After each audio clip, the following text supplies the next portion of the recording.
다 인사하겠습니다. 당신은 복 있는 사람입니다. 인사하겠습니다. 예수 안에 사랑하고 축복합니다.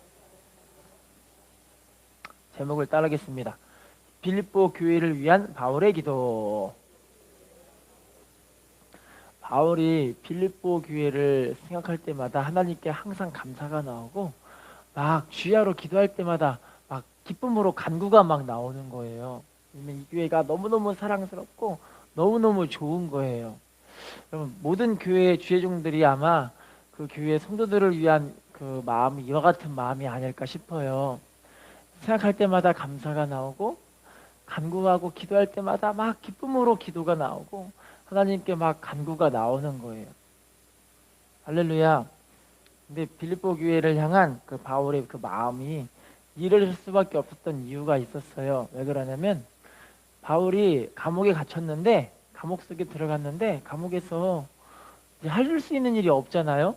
그런데 많은 교회들을 개척했음에도 불구하고 이 빌립보 교회만 이 바울의 감옥 갇힌 그 모습을 보고도 외면하지 않고 헌금도 보내주기도 하고 뭐 편지도 보내주기도 하고 그러면서 너무너무 바울을 잘 섬기고 또 복음 사역에 함께 동참한 그 모습 보니까 바울이 너무너무 기쁘고 사랑스러운 그 모습을 볼 수가 있는 거죠. 할렐루야. 여러분, 오늘 본문은요 바울의 이 두 가지 모습을 이야기를 하고 있는데, 첫 번째 모습은 이 빌립보 교회를 향한 바울의 뜨거운 사랑하는 마음이 기록되어 있고, 두 번째는 이 빌립보 교회를 향해 그 뜨거운 사랑하는 마음을 기도로 간구하는 표현을 오늘 본문에서 이야기를 하고 있어요. 말씀을 통해 하나하나 보면서 우리가 정말 하나님 앞에 믿음으로 하나님의 사랑받는 자로 세움받아서 하나님의 축복과 은혜와 은총을 마음껏 누리시기를 부탁을 드리겠습니다. 인사하겠습니다. 하나님의 사랑받은 자로 살아갑시다. 자, 그러면 사도 바울이 빌립보 교회를 향하는 그런 마음을 읽어볼게요. 본문 빌립보서 1장 8절입니다. 시작. 내가 예수 그리스도의 심장으로 너희 무리를 얼마나 사모하는지 하나님이 따라합시다. 예수 그리스도의 심장으로 너희 무리를 얼마나 사모하는지. 누가 증인이시래요? 하나님 앞에 이 교회를 너무너무 사랑하는 그 모습을 이제 하나님께 이야기를 하는 거예요. 모든 교회 성도들을 다 주의 종을 이렇게 하고 계시나요? 근데 모든 교회 목사님들은 아마 그 성도님들을 그렇게 사랑할 것 같아요. 왜냐면 함께 천국 가야 되니까. 함께 믿음으로 하나님의 앞에 영적으로 낳은 하나님의 자녀들, 하나님의 은혜 받은 자들이기 때문에 이렇게 성도들을 사랑할 수밖에 없죠. 빌립보서 1장 4절도 읽어볼게요. 1장 4절 시작. 간구할 때마다 너희 무리를 위하여 기쁨으로 항상, 따라합시다. 간구할 때마다 기쁨으로 항상 간구함을.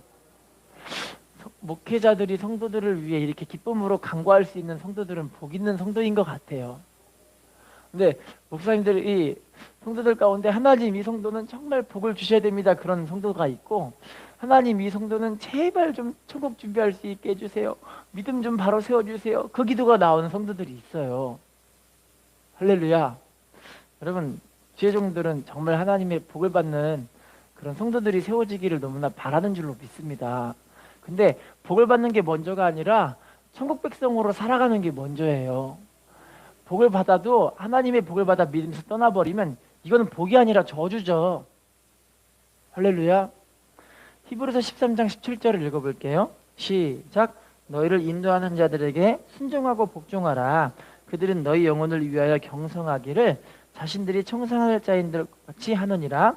그들로 하여금 즐거움으로 이것을 하게 하고 근심으로 하게 하지 말라. 그렇지 않으면 너희에게 유익이. 따라합시다. 너희를 인도하는 자들에게 순종하고 복종하라. 다시 따라할게요. 즐거움으로 이것을 하게 하고 근심으로 하게 하지 말라. 어떻게 하게 하래요? 즐거움으로. 근심으로 하게 하면은 유익이 아무것도 없대요. 할렐루야. 목사님들이 막 근심하면서 이 성도님은 이러면 안 되는데요 하나님, 그러면 복이 없는 거고, 하나님 이 성도님은 하나님 정말 하나님께 너무너무 아름답게 쓰임받고 있으니까 복을 좀 주세요, 이런 사람들은 복이 있는 거죠. 할렐루야. 자, 본문에서 사도 바울이 그렇게 이야기를 해요. 빌립보서 1장 5절 본문 좀 읽어볼게요. 시작. 너희가 첫날부터 이제까지 복음을 위한 일에 참여하고 있겠. 뭘 위해 참여하고 있대요? 복음에 참여하고 있는 거예요. 교회 생활에 참여해서 하나님의 일을 같이 참여해서 하나님의 일을 같이 하려고 하는 거예요. 구역으로 얘기하면 구역 모임에 함께 참여해서 모이기를 힘쓰고 기도하기를 힘쓰고 전도하기를 힘쓰고 하나님의 일을 같이 막 해보려고 하는 거예요. 그러니까 이게 너무너무 예쁘니까 사도 바울이 빌립보 교회를 위해 막 기쁨으로 간구가 나오는 거예요. 복음에 참여하니까. 할렐루야. 여러분, 교회에 신앙생활 했다고 해서 이게 교회 안에서 오기만 해서 다가 아니에요. 함께 와서 복음을 위한 일에, 다시 말한다면 신앙생활에 하나님을 섬기는 일에 함께 참여를 하는 거죠. 할렐루야. 빌립보서 1장 27절을 읽어볼까요? 1장 27절 시작. 오직 너희는 그리스도의 복음에 합당하게 생활하라. 이는 내가 너희에게 다 보나 떠나 있으나 너희가 한 마음으로 서서 한 뜻으로 복음의 신앙을 위하여, 따라합시다. 그리스도의 복음에 합당하게 생활하라. 여러분, 복음에 합당한 생활이 있다라고 분명하게 밝히고 계시죠? 예수 믿는 사람들은 정말 예수 믿는 사람으로서 삶을 살아야 할 줄로 믿습니다. 가정도 보시면 가정의 구성원들의 역할들이 다들 알고 계실 거예요. 남편과 아내의 역할, 자녀들의 역할이 다 있잖아요. 근데 그 질서가 깨져 버리면 그 가정에 어떤 일이 벌어지냐면 분란이 일어나는 거예요. 할렐루야. 자식들이 부모님 말씀 안 들으면 부모님 마음은 어떠세요? 기분 좋으세요? 아이고, 내 말도 안 듣는 이 자식들 너무너무 사랑스럽다 그러세요? 아이고, 네 맘대로 해라, 네 맘대로 해라. 아이고, 맘대로 하다가 그냥 망해버려라 하면서 좋아하세요? 그러진 않으시죠? 자식들에게 때로는 훈계를 하기도 하고, 때로는 책망하기도 하고, 때로는 함께 가정사를 돌보기도 하고, 그러면서 이제 가정이 아름다운 질서 가운데 세워지는 거잖아요.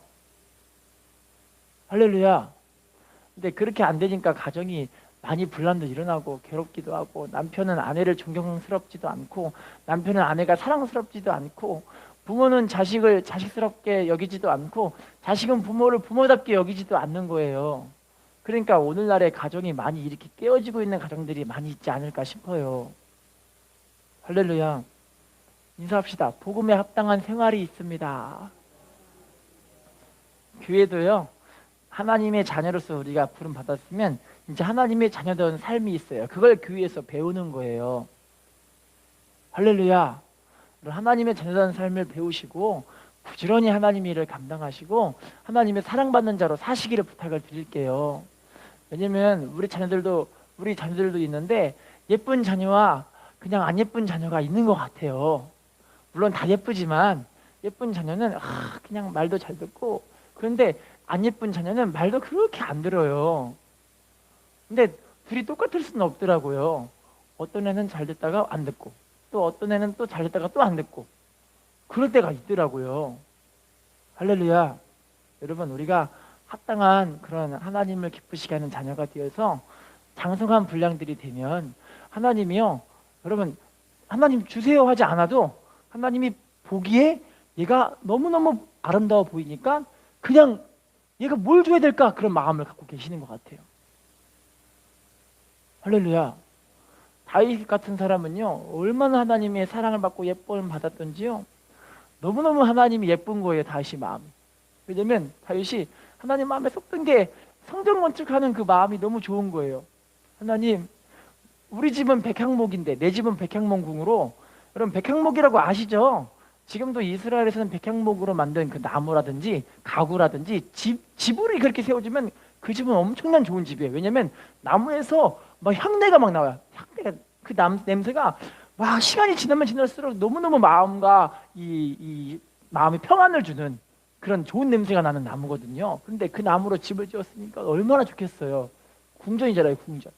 하나님, 내 집은 백향목 집인데 하나님 집은 텐트에 있으니 어떻게 하면 좋아요. 하나님을 위해 집을 좀 지으면 안 될까요? 그 마음을 갖고 있으니까 하나님이 너무너무 예뻐가지고, 아이고, 내가 여태까지 이스라엘 사람들 가운데 야, 내가 내 집 지으라는 사람 본 적 있었냐? 막 그렇게 이야기를 해요, 하나님이. 할렐루야. 이와 같은 마음이 있는 게 너무너무 좋다, 그렇게 얘기를 하셔서 사도행전 13장 22절에는요. 다윗을 보고 내가 얘는 내 마음에 맞는 사람이라. 다윗은 내 마음에 맞는 사람이라 이를 통하여 내 뜻을 다 이루리라 이래요. 다 이루리라. 할렐루야. 다윗은요 자기 집을 자기가 안 짓고요. 옆에 있는 두루왕 히람이라는 사람이 다윗의 이 집을 지어주러 와요. 공짜로. 할렐루야. 하나님이 너무 기뻐하니까 하나님이 너무너무 좋으니까 하나님도 너무너무 다윗이 기쁘니까 다윗에게 필요 없는 게 없이 그냥 뭘 줘야 될까 막 고민스러워서 막 채워주는 거예요. 할렐루야. 우리 교회 이 에어컨이 고침받은 거 아세요? 지난주도 얘기했는데 이 에어컨이 여러분 기가 막히게요. 지난주 주일날 고장난 거죠. 지난주 주일날 지지난주인가요? 지난주 주일날 저녁에 고장이 나버렸어요. 이 에어컨이요. 에어컨 고장 나가지고 그냥 막 덥다고 난리고 앞에 선풍기를 다 틀어놓고 저녁 예배 때 성도님들 다 앞에 와서 선풍기 바람 쐬면서 예배를 드리고 그랬는데 월요일날 이제 AS센터에 연락을 하니까 하는 말이 AS센터에서 일주일 이상은 기다려야 될 것 같아 이야기를 해요. 왜냐면 지금 성수기이기 때문에 고치러 갈 사람이 없대요. 그만큼 주문이 밀려있기 때문에 그래서 그 얘기를 우리 올로 목사님과 상의를 했더니 목사님 하시는 말씀이 교회 우리 에어컨을 작은 걸 하나 사서 이렇게 확 틀면서 선풍기를 틀면 좀 버틸만 하지 않겠냐. 그래서 에어컨 중고로 작은 걸 하나 사보자. 그래서 작은 거를 사려고 연락을 누구한테 해야 되나 고민하다가 한 집사님께 여쭤갖고 전화를 드려봤더니 그 집사님 하는 말이 자기 회사에는 새 거를 주문을 해도 2주를 기다려야 되는데 2주를 새 거를 주문해도 2주를 기다릴 수밖에 없으니까 어쩔 수 없이 교회 그냥 선풍기 큰 거 하나 사갖고 그걸로 좀 버텨봅시다. 그렇게 이야기를 하시더라고요. 요즘엔 새 거 사도 2주? 고쳐도 일주일 이상 걸려야 되니까 이번 주 주일은 아마 너무너무 덥게 예배를 드리지 않나. 그래서 막 이런저런 고민을 막 하셨어요. 근데 그때 또 이제 저하고 또 우리 사모님하고 같이 또 금식을 좀 했거든요. 근데 금식하는데 기도도 안 되고 몸은 힘이 쭉쭉 빠져나가고 너무 힘들잖아요. 몸이 육신이 힘드니까 힘들다. 그런데 힘드니까 기도는 왜 그렇게 안 나오는지 모르겠어요. 목소리는 개미 목소리도 지야 이렇게 나오더라고요. 원래 지야 해야 되는데 지야 이렇게 나오더라고요. 너무너무 힘들어가지고 하나님 내가 지금 기도를 하는 건지 금식을 하고 있는 건지 그냥 굶고만 있는 것 같아. 그냥 굶고만.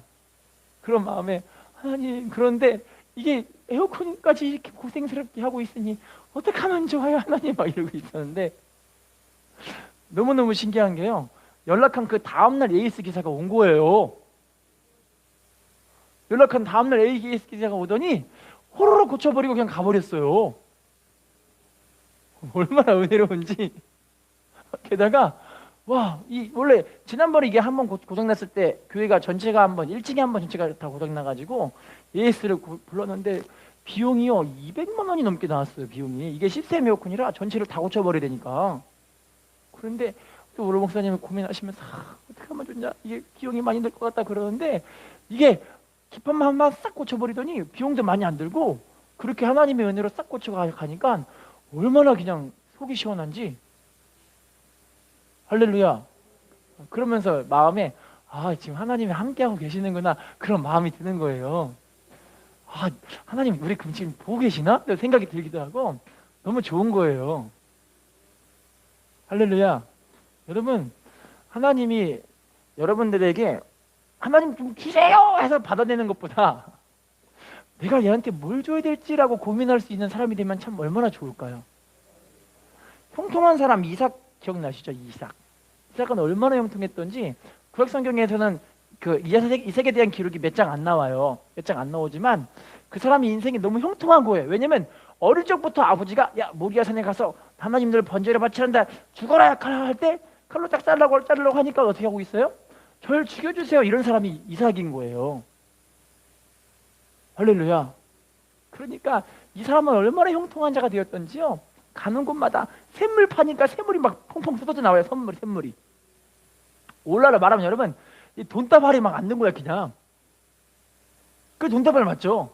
샘물 펑펑 쏟아져 나오니까. 게다가 처음 블레셋 땅에서 농사를 딱 지었는데 농사를 지은 수확이 얼만큼이에요? 100배가 나와버린 거 처음 지었는데, 오늘날 말하면 내가 붕어빵 장사를 처음 시작했는데, 와, 붕어빵 장사에서 막 소득이 10만 원 투자한 게 100배면 얼마예요? 10만 원 투자한 게 1000만 원. 하루에 매출이 1000만 원씩 막 오르는 거예요. 막 그렇게. 신나지 않을까요? 처음엔 붕어빵 장사가. 그만큼 하나님이 너무너무 기뻐하는 거예요. 너무너무 좋아하는 거예요. 나중에는 블레셋 장관 비골이라는 사람이 이삭에게 찾아오더니, 아, 너는 하나님의 사람인 걸 우리가 확인했다 그래요. 네가 하나님이 함께 하시면 보았으므로 우리가 너와 화친하러 왔다 그러네. 그렇게 이야기를 해요. 할렐루야. 너는 우리를 침범하지 말고 우리도 너희를 침범하지 않겠다. 우리랑 화친하자. 여러분, 하나님이 이렇게 인정할 수 있는 사람이 되면 얼마나 좋을까요? 성경에 나와 있는 이 기록들은 대부분 다 이렇게 하나님께 인정받는 사람이 되라고 이야기를 하시는 거예요. 할렐루야. 인사합시다. 하나님의 사랑받는 자로 삽시다. 자, 본문 봐주시면요, 빌립보서 1장 7절 봐볼게요. 본문 1장 7절 시작. 내가 너희 무리를 위하여 이와 같이 생각하는 것이 마땅하니 이는 너희가 내 마음에 있음이며 나의 매임과 복음을 변명함과 확정함에 너희가 다 나와 함께 은혜에 참여한 자가, 따라 볼게요. 나와 함께 은혜에 참여한 자가 됨이라. 자, 사도 바울의 매임과 복음의 변명함과 확정함에 사도 바울과 함께 그 은혜에 참여한 자가 됐대요. 여러분, 신앙생활도 사도 바울 주의 종이 함께 매이고 함께 복음을 변명하고 함께 복음을 확정하고, 오늘날 말하면 복음을 전하는 일에 함께 참여하기 위해서 이 사람들이 같이 막 은혜에 참여했다고 이야기를 하는 거예요. 할렐루야. 여러분, 이 신앙생활은요, 이렇게 하나님의 일을 위해 함께 참여하는 것을 하는데, 이걸 보고 이제 하나님 앞에 맡은 그런 직분, 사명 감당해라, 그 얘기를 말씀하고 계시는 거죠. 고린도전서 4장 2절 말씀 읽어볼까요? 고전 4장 2절 시작. 그리고 맡은 자들에게 구할 것은, 맡은 자들에게 구할 것이 뭐라고 이야기를 하죠? 여러분, 은혜에 참여하는 자세는요, 우리가 충성스럽게 하나님의 일을 하려고 하는 거예요. 할렐루야. 특별히 여러분, 예배라는 이 하나님을 섬기는 이 자리 있잖아요. 이 자리가 하나님 앞에 믿음을 확인하는 자리인 줄로 믿습니다. 하나님을 섬기는 자리인 줄로 믿습니다. 대상 28장 9절, 역대상 28장 9절 읽어볼게요. 시작. 내 아들 솔로몬아, 너는 내 아버지의 하나님을 알고 온전한 마음과 기쁜 뜻으로 섬길지어다. 여호와께서는 모든 마음을 감찰하사 모든 의도를 아시나니 내가 만일 그를 찾으면 만날 것이요 만일 내가 그를 버리면 그가 너를. 자, 초반부 봐주시면요, 자, 내 아들 솔로몬아, 너는 내 아버지의 하나님을 알고, 하나님을 뭐하라고요? 따라합시다. 온전한 마음과 기쁜 뜻으로 섬길지어다. 여러분, 아버지 다윗이 이 솔로몬에게 한 말이, 야, 너 아버지인 나 다윗의 하나님을 알지?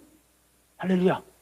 그 하나님을 온전한 마음과 기쁜 뜻으로 섬겨야 한다 이야기를 하는 거예요. 할렐루야. 여러분, 다윗의 이 고백을 들었던 솔로몬이 얼마나 감동받았던지, 나중에 하나님께 솔로몬이 1000번지를 통해 하나님께 영광을 돌리는 거예요. 아버지 다윗의 하나님을 알고 있기 때문에. 여러분, 우리가 우리 자식들에게 이걸 좀 가르쳐 줄 수 있어야 되지 않을까요? 여러분, 우리 자녀들에게, 야, 아빠가 믿는 하나님 알고 있냐? 여러분, 할 수 있으시겠어요? 야, 엄마가 믿는 하나님을 니들 알아야지. 온전한 마음과 기쁜 뜻으로 섬기면 하나님 니들의 삶을 형통하게 만들어 주실 거야. 그런데 만약에 그 얘기를 했는데 자식들이, 에이, 뭐 아버지나 어머니나 뭐 똑같구만, 그렇게 얘기한다면, 그렇게 생각한다면 과연 자식들에게 믿음이 전수가 됐을까, 있을까요?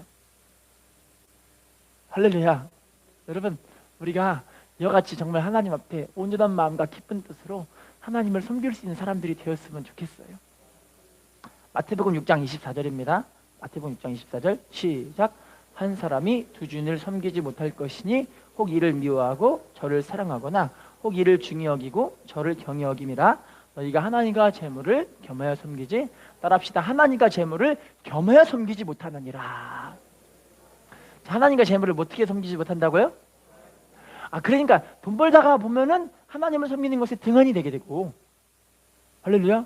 근데 하나님 중심으로 섬기다 보면은 돈 버는 것이 등한이 되는 거예요. 지난번 제가 간증했는데, 제가 세미나를 갔다 온 그 한 강사님이 휴가를 내고 교회에 함께 사역을 하러 왔는데, 하나님의 일을 하러 왔는데, 자기가 휴가 낸 그 4일이라는 기간 동안 자기 회사에서 자기가 빠진 그 기간 동안 일을 못하게 되면 40억이라는 손해를 보게 된대요. 많게는 50억까지의 손해를 보게 된대요. 그런데 자기는 그거를 기쁨으로 포기하고 하나님을 섬기러 온대요. 되게 아름답지 않아요? 와, 진짜 하나님과 재물을 겸하여 섬길 수 없는 것 같아요. 할렐루야. 누가복음 2장 37절 읽어볼게요. 누가복음 2장 37절 시작. 과부가 되고 84세가 되었더라. 이 사람이 성전을 떠나지 아니하고 주야로 금식하며 기도함으로, 따라할게요. 성전을 떠나지 아니하고 주야로 금식하며 기도함으로 섬기더니, 여러분 성전을 안 떠나고 주야로 금식하며 기도함으로 섬겼던 이 안나라는 여자인데, 안나라는 여자, 이 선지자가 나중에는 예수님의 처음 오신 그 아기 예수님을 만나고 이게 하나님의 아들이시구나 깨달았고 너무너무 기뻐하는 장면이 나오거든요. 할렐루야. 여러분 교회도요, 이렇게 성전을 떠나지 않고 하나님을 기쁘시게 섬기고 금식함으로 기도함으로 섬기는 사람들 하나님이 너무 은혜를 주시더라고요. 여러분 물질로 하나님 못 섬기면요, 기도함으로 섬기세요. 할렐루야. 왜냐면 기도 자체가 사역이에요. 하나님의 역사가 나타나는 사역이거든요. 여러분 또 이게 안 된다면 교회에서 같이 봉사하고 함께 드려주고 이런 일들을 같이 감당하세요. 할렐루야.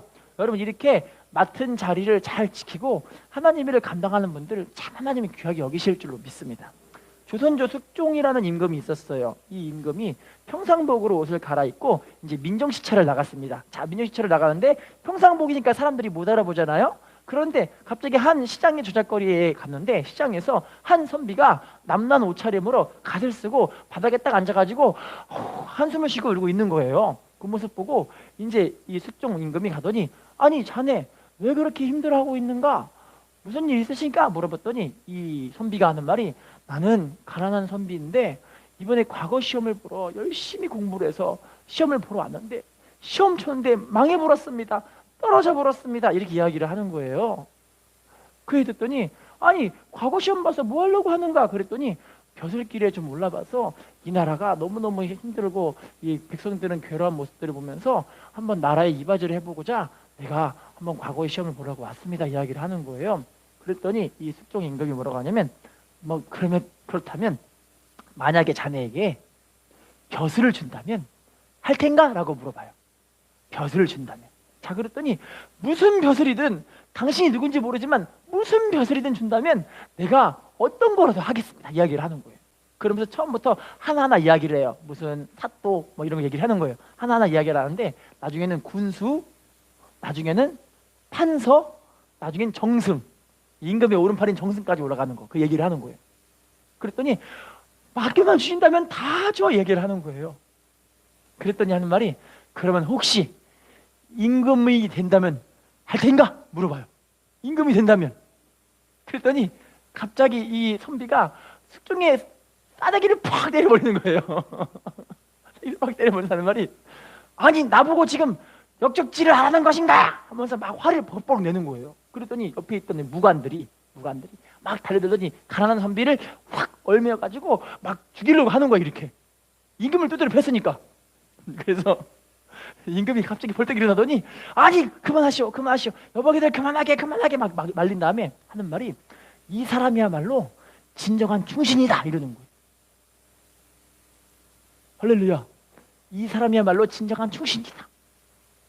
그러더니 나라를 걱정하고 임금을 걱정하는 이 사람을 너무너무 정말 이제 귀하게 여겨갖고 나중에는 이 사람을 정승까지 올리는 그런 복을 받게 되는 그런 은혜가 있었던 거죠. 여러분 신앙생활이 이거예요. 맡은 그 자리를 충성되이 내 직분과 사명과 본분을 잊지 않는 거예요. 내 자리를 잊지 않는 거예요. 할렐루야. 근데 여러분 성경 보시면 아시겠지만 믿음의 사람들이 대부분 다 하나님의 자리를 자기가 차지해. 마귀가 갖고 있는 속성이잖아요. 하나님의 자리를 자기가 차지하고 싶은. 할렐루야.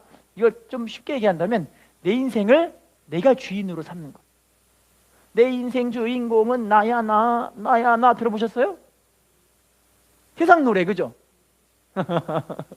예수 믿는 사람들은 이렇게 노래를 불러야 돼요. 내 인생 주인공은 예수님, 예수님 이래야 되는 거예요. 그죠? 그런데 다 나야 나 그러니까 세상 사람 말 따로 다 똑같이 노래 부르고 다니니까 다들 자기 인생 주인공이 지가 자기인 줄 알아요. 여러분 인생 아무것도 아니더라고요. 하나님이요 그냥 머릿속에 있는 신경 한번 싹 건드려버리면 뇌사 상태로 떨어져 버리더라고요. 사람들이요. 하나님이 그 사람 생각 한 번만 싹 돌려버리면 딱 돌려버리면 이 사람 생각이 뿅 돌아버려가지고 망할 짓을 하러 가버리더라고요. 할렐루야.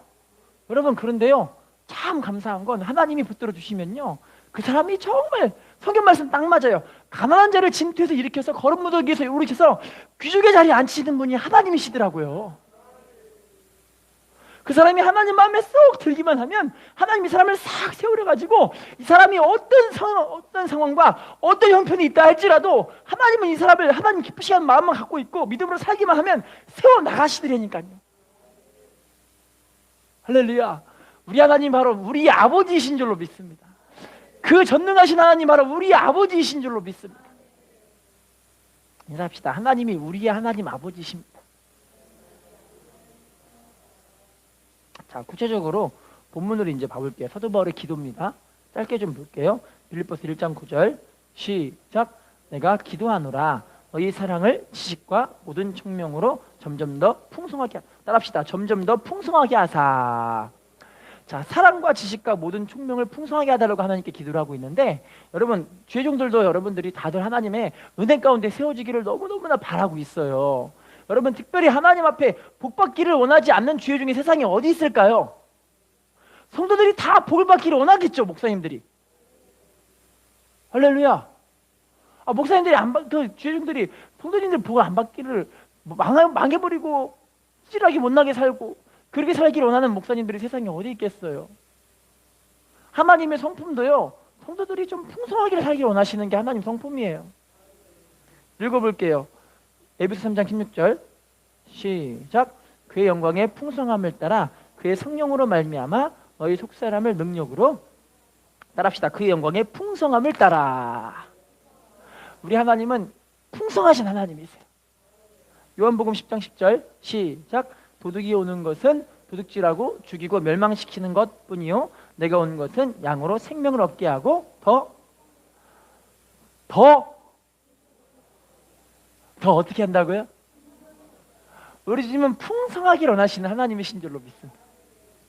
근데 여러분 우리가 믿음으로 행할 때 이거는요 하나님 앞에 이 외식적인 관계가 아니에요. 형식적인 관계가 아니라 하나님과의 사랑의 관계를 이루고 있는 사람에게 주시는 은혜예요.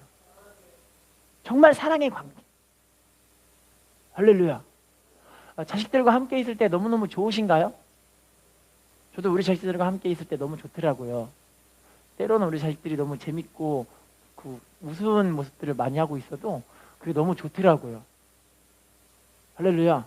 그런데 때로는 자식들이 너무너무 안타까울 때가 있어요. 뭐냐면 부모님과 함께 있는데 혼자 다른 거 하고 있을 때 너무너무 제가 재미가 없더라고요. 제가 재미없으니까 제가 삐지겠더라고요. 그러면 하나님 앞에 우리가 믿음으로 설 때 주님의 마음만 딱 흡족하게 해드리기만 하면은 다 주시거든요. 안 줄 게 없어요. 여러분 우리 건강이 비리비리해도 하나님이 은혜 주시면 건강을 그냥 순식간에 회복시켜버려요. 할렐루야. 환경도요 막혀있으면요 하나님이 그냥 얘가 하나님 마음에 쏙 드는 일을 하니까 막 열어버리는 거예요. 막 열어버리면. 만약에 안 열리면 주변에 좋은 사람들을 막 보내줘요. 사람들이 막 보내줘가지고 일을 할 수 있게 해버리는 거예요. 만약에 그것도 안 되면 하나님 막 돈을 막 부어주시든가. 이 간증은 좀 여러분 좀 위험한 간증일 수도 있는데 한번 해볼게요. 제가요 같이 공부하는 목사님들이 있는데 그 목사님들이요 부산에서 세 분 목사님이 다 큰 교회 목사님들이에요. 교회가 큰데 교회를 짓기 위해 어떤 분은 30억을 빚을 지고 어떤 분은 50억의 빚을 지고 어떤 분은 20억의 빚을 진 그런 목사님들이 세 분이 계셨어요. 빚 많이 졌잖아요. 교회를 짓기 위해. 그 목사님들이 어릴 적부터 이야기들을 딱 들어보면은 정말 하나님의 나라를 위해 자기의 생명을 다 드릴 정도로 자기의 목표는 순교래. 순교. 아름답지 않아요 되게? 그런데 자기가 이제 은퇴하려면 얼마 안 남았는데 은퇴하기 전에 내가 이 교회를 지으려고 정말 정말 열심히 몸부림 쳤는데 교회가 35억의 빚, 50억의 빚이 있으니까 이 빚을 갚는 게 자기의 은퇴할 할 때까지의 목표래요, 목표. 이 빚을 다 갚고 내가 은퇴했으면 좋겠대요. 자, 그런데 같이 공부하는데 갑자기 한 목사님이 저한테 야, 일로 와봐요. 저한테 물어봐요. 제가 젊은 목사니까 스마트폰으로 이렇게 뭘 하고 있는데 인터넷 뱅킹으로 뭘 하려는 거예요, 이렇게 저한테. 그래서 도대체 뭘 하라는 건가 하는데 이게 뭐예요 물어보는데 뭔 말인지 대답은 안 해주고 그냥 뭐 투자하는 게 있어. 근데 이게 좀 많이 불어나면 내가 교회빚도 갚을 수 있고 좋을 것 같다, 그렇게 이야기를 해요. 그래서 그런갑다 했어요. 그냥갑다, 그런갑다. 근데 알고 보니까 그게 뭐였냐면요, 비트코인이었어요. 그럼 비트코인 아시는 분은 아시겠지만 대부분 모르시니까 감사하네요. 비트코인이요, 그때 당시 그분들이 샀을 때가 한 개당 15,000원에 샀어요. 한 개당. 근데 시간이 지나고 7년, 8년 지나가니까 그 15,000짜리가 얼마나 불어난지 아세요? 충격입니다. 5천만 원으로 불어났어요. 한 개가. 여러분 충격이지 않으세요? 그걸 제가 투자해 줬어요. 그걸 옆에서 내가 보고 있을 테니까요. 내가 투자했고 돈을 이렇게 끌어줬어요. 그래서 이거 좀 너무 위험한 간증일 수도 있지만요, 그분들이 그래서 한 사람당 400억, 500억씩의 돈을 벌었어요. 15,000원이 5천만 원이 돼버렸으니까 거의 뭐 4,000배, 5,000배 불어난 거 아니에요. 그래서 저는 이 소식을 몰랐는데 같이 공부했던 고신측 교회 목사님이, 고신 장로교단 고신측 목사님이 그분들의 이야기를, 소식을 들려주는 거예요. 그분들은 벌써 한 400억, 500억은 벌었을 거예요, 얘기를 해요. 교회비 다 갚았겠네. 얘기를 해요. 그리고 그분들이 이미 돈을 벌었을 때 모든 것을 하나님 앞에 드려지고 쓰임받기 위해 계획들이 다 있어요. 다 계획들을 쭉 짜놔가지고 돈이 이렇게 생기면 성교사 얼마큼 투자하고 목사님 어떻게 세우고 교회 어떻게 짓고 다 이렇게 세팅을 해놓은 거예요. 그렇게. 되게 아름답지 않아요? 내가 만약에 하나님이라면 그런 사람에게 복 줄 것 같아요. 여러분이 하나님이라면 복 줄 것 같으시죠? 할렐루야. 왜냐면 목표가 하나님의 나라와 의를 구하는 목표이기 때문에 그렇게 막 부어주는 거예요. 할렐루야. 여러분, 근데 이게 단순하게 물질의 복에 대한 이야기뿐만이 아니라 물질의 복을 안 받아도 괜찮아요. 하나님 앞에 영적인 복을 받고 있으면 하나님이 여러분의 삶의 분복대로 다 풍성하게 채워주세요. 다 풍성하게 채워주세요. 할렐루야. 인사합시다. 풍성하게 채워주시는 하나님이십니다. 자, 그럼 바울의 두 번째 기도를 봐볼게요. 빌립보서 1장 10절 읽어보겠습니다. 1장 10절 시작. 너희로 지극히 선한 것을 분별하며 또 진실하여 허물 없이 그리스도의 날까지, 따라합시다. 지극히 선한 것을 분별하며, 따라할게요. 허물 없이 그리스도의 날까지 이르고. 두 가지입니다. 분별하고 허물이 없어라. 할렐루야. 여러분, 신앙생활의 능력이 뭔지 아세요? 내가 선한 것이 무엇인지 분별할 줄 아는 능력. 다시 말한다면 하나님의 뜻이 무엇인지 분별할 줄 아는 능력. 할렐루야. 여러분, 많은 믿음의 사람들이 왜 믿음에서 탈락하고 하나님 복을 못 받느냐면 하나님 뜻이 무엇인지 분별이 안 되기 때문에 내 뜻을 하나님 뜻으로 착각을 하는 거예요. 내 생각이 하나님의 생각인 양 착각을 하는 거예요. 그러니까 분별이 안 되니까 하나님 앞에 허물 없이 살아야 되는데 허물이 자꾸 생기는 거예요. 죄가 쌓이기 시작하는 거예요. 다음 말씀입니다. 사도전 5장 21절 시작. 범사에 헤아려 좋은 것을, 따라합시다. 범사에 헤아려. 어떤 걸 취하래요? 자, 좋은 것이 뭔지 볼게요. 로마서 12장 2절 시작. 너희는 이 세대를 본받지 말고 오직 마음을 새롭게 함으로 변화를 받아 하나님의 선하시고 기뻐하시고 온전하신 뜻이 무엇인지, 따라합시다. 하나님의 선하시고 기뻐하시고 온전하신 뜻이 무엇인지 분별하도록 하라. 하나님의 선하시고 기뻐하시고 온전하신 뜻이 무엇인지 뭐 하라고요? 분별하라고요. 이게 가장 선한 거예요. 검사해야 할 가장 좋은 게 바로 하나님이 선하신 그 뜻. 할렐루야. 어느 부자의 노새 2마리가 있었습니다. 어느 부자가 노새 2마리를 끌고 여행을 가고 있습니다. 여행을 가고 있는데 한 노새한테는 돈을 실어놨어요. 한 노새한테는 곡식을 잔뜩 싣고 여행을 가고 있는 거야. 여행을 가고 있는데 갑자기 이 돈을 실은 노새가 막 춤을 추면서 곡식을 잔뜩 실은 노새한테 막 알랑방구를 끼면서 열받게 하는 거예요. 야, 나는 이렇게 가벼운데 너는 주인의 미움을 받아서 무거운 것만 짊어지고 가고 있지? 흥, 멍청한 놈 하면서 막 욕을 하는 거야. 그렇게 짜랑짜랑짜랑 하면서 자기는 가고 있고. 자, 그런데 갑자기 이 부자가 요새 두 마리를 끌고 산속으로 들어가는데 산속에서 누가 나타났냐면 강도가 나타났어요. 강도가 나타나서 누굴 죽이러 쫓아올까요? 먼저 주인을 쫓아오니까 주인이 막 도망쳐 버렸어요. 요새 두 마리만 남았어요. 곡식이 잔뜩 실린 노새는 쳐다보지도 않고 돈이 실린 노새를 죽이려고 쫓아다니는 거야. 막 그러니까요.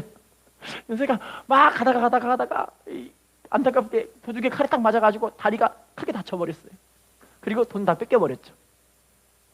그런 모습 보고 있던 이 곡식을 잔뜩 실은 노새가 오더니, 야, 이 무거운 짐덩이가 나에게 복덩이가 되었다. 맞는 것 같죠? 저는 이거 이소부와 예화인데 저는 이야기를 보고 이게 참 신앙생활에 많은 교훈을 주는 신앙 이야기인 것 같아요. 여러분, 예수님은 우리들에게 뭘 짊어지고 주님을 따르라고 말씀하셨죠? 주님의 십자가. 그게 교회예요. 할렐루야. 그게 우리 지체들의 신앙을 세워나가는 모습이에요. 로마서 14장 1절에 보시면 믿음이 연약한 자를 너희가 받되 그의 의심하는 말을 비판하지 말라. 로마서 15장 1절에도요. 우리 강한 자가 믿음이 연약한 자의 약점을 담당하고 자기를 기쁘게 하지 아니할 것이라. 갈라디아서 6장에서도요. 너희가 서로 짐을 지라. 그리스도의 법을 성취하라. 이게 바로 교회예요. 이 무거운 짐을 우리 같이 짊어져야 되는데 어떤 사람은 무겁게 짊어지다 보니까 정말 하나님 은혜 가운데 생명으로 끌어가는 거예요. 근데 너무너무 가볍다 보니까 누가 틈타냐면 마귀가 틈타는 거예요. 할렐루야. 그럼 믿음 생활은요, 우리가 점점 자라날수록 하나님을 기쁘시게 하는 일을 막 생각을 하게 돼요. 잘하기 때문에. 믿음이 어리면 나만 생각해요. 아이 힘들어. 아이 피곤해. 아이 못 해먹겠다. 아이 시간 없어. 아이 나는 할 일이 너무 많아. 자기만 생각하는 거예요.